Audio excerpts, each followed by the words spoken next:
Chapter 25, Trend Lines.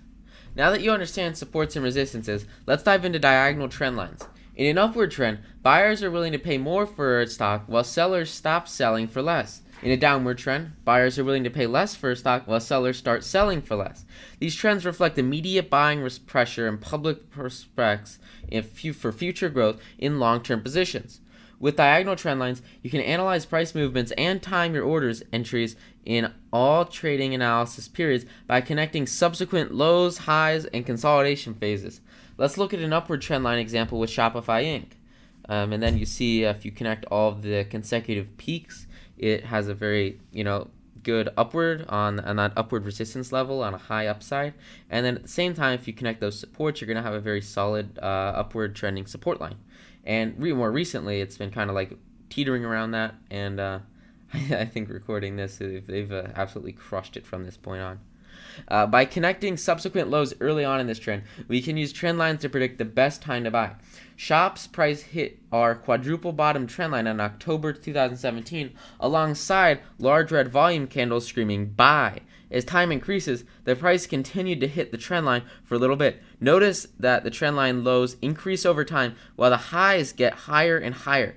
The upper trend line in this example can predict a good time to sell in the future, whereas the supporting trend line is currently being tested. If the stock falls out of a trend, adjust your trend lines accordingly. Trend lines also appear in long-term setups, just like support and resistance levels. Here's an example with ABB Limited.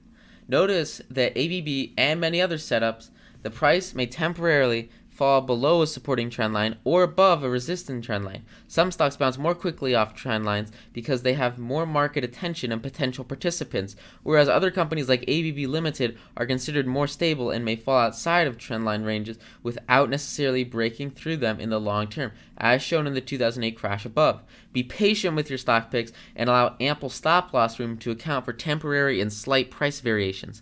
I've personally sold at the exact bottom of a movement right before a rapid and extreme reversal due to a stop loss. Kind of sucks.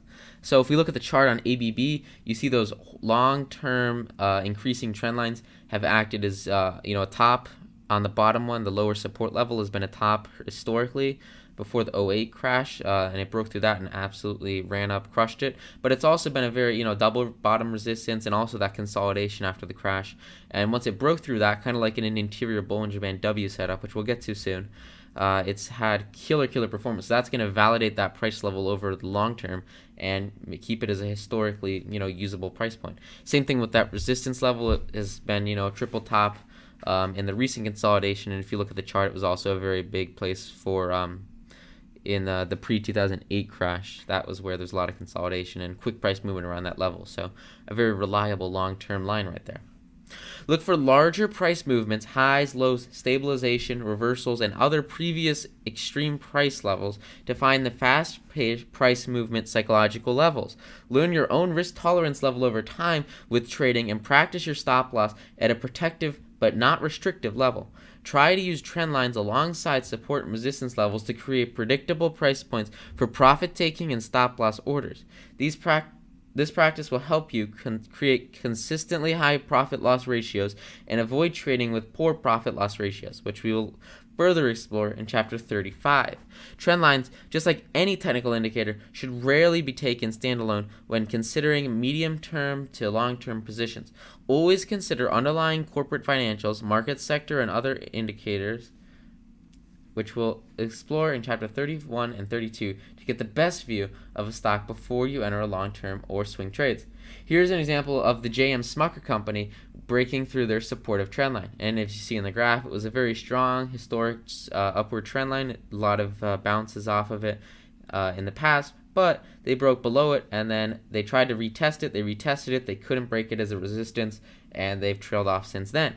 Stocks may break out of long-term trend lines for many macroeconomic, corporate, and sector-specific reasons. Realize that these trend lines may be of use later, but they are currently invalid. Fun fact, Smuckers owns, among other companies, Jif. Trend lines help you identify market sentiment and often help supplement moving average supports. They can create complex wedge setups and tell you exactly where to buy a stock. Draw them!